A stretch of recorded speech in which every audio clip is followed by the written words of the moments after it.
ही आठवड्यामध्ये कधी लागण्याची शक्यता आहे आणि आपण जी कामं विकासाची केलेली असते ती लोकांना समजली पाहिजे, लोकांच्यात प्रचार आणि प्रसार झाला पाहिजे आणि यासाठी आपल्याला येणाऱ्या निवडणुकीमध्ये त्याचा फायदा होईल या विचारानं सर्वच राजकीय पक्ष हे आचारसंहितेच्या निमित्ताने त्याचा फायदा घेत असतात आणि विकास कामाचा शुभारंभ करत असतात.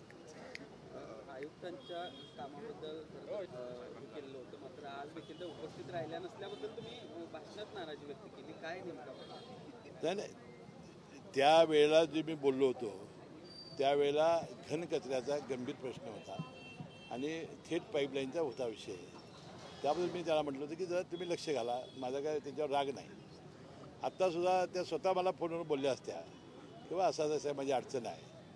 तर मी पालकमंत्री होतो, मी त्यांच्या कामासाठी 15-20 लोकांना इथे यायला सांगितलं होतं आणि आत्ता मला कळालं की त्या निवडणूक आयोगाच्या ट्रेनिंगला गेलेल्या आहेत. आता एक ट्रेनिंग सोमवारी मला माहिती होतं. आमचे आयुक्त निवतकर म्हणून आहेत वैद्यकीय, ते मला सांगितले की सोमवारी मी तिकडे जाणार आहे. आता उद्या रविवार आहे, आज शनिवार आहे. आता विमान काय आता पुण्यात नाही आहेत, बेळगावात नाही आहेत. एक दिवस आधी आपण कधी जाऊ शकतो.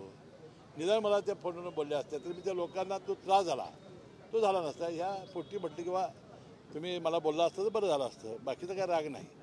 मोदींकडून मोदी की गॅरंटी अशी जाहिरात सुरू आहे, मात्र ती वैयक्तिक खर्चातून न करता केंद्र सरकारच्या खर्चातून केली जाते अशी टीका विरोधी पक्षाकडे होती. हे बघा, ते देशाचे पंतप्रधान आहेत.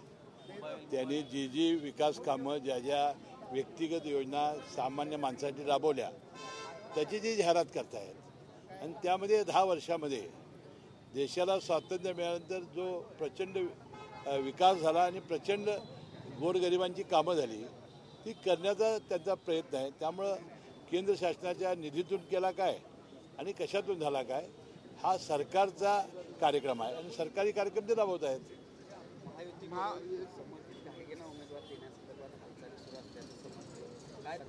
नाही, मला त्याची काही माहिती नाही. काल आमचे नेते अजितदादा पवार काल मुख्यमंत्री आमच्यावर होते. मुख्यमंत्री म्हणाले 4 वाजता मी जाणार आहे, दिल्लीत आमची बैठक आहे, त्यांची बैठक झाली असेल. अजून मला काही तपशील समजला नाही.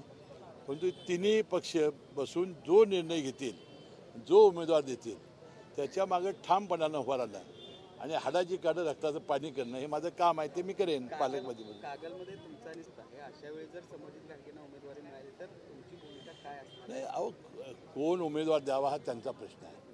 आता ही तर एकनाथ शिंदे साहेबांची जागा आहे. आता काय होणार आहे मला माहिती नाही. कोणी उमेदवार असेल तर त्याचा प्रचार मला करावा लागेल, नेतृत्व करावं लागेल, कारण आपला स्वभाव नाही तो. कोण उमेदवार असू शकतील असं वाटतं? नाही मला माहिती. कोण? आता संजय मंडलिक एक, आणखी कोण असू शकतं? नाही मला माहिती नाही.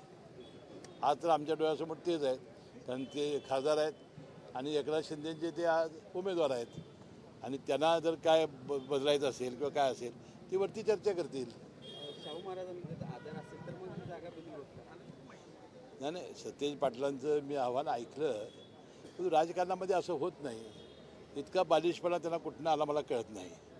आम्ही एका आदराच्या भावनेनं बोललो होतो की शेवटी निवडणुका आल्या की टीका टिप्पणी होते, या बाजूने काय बोलले की त्या बाजूने लोक बोलतात आणि त्या आमच्या श्रद्धेला कुठं डाग लागू नये एवढी आमची भावना होती. साहेब, जनता दलाला सोबत घेतलेली आहे, याबद्दल त्यांचं त्याबद्दल मी त्यांना शुभेच्छा देतो.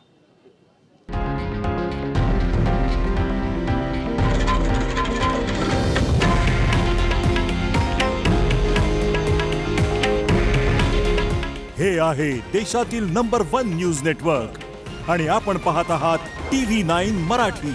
काळजी तुमची, हित महाराष्ट्राचं.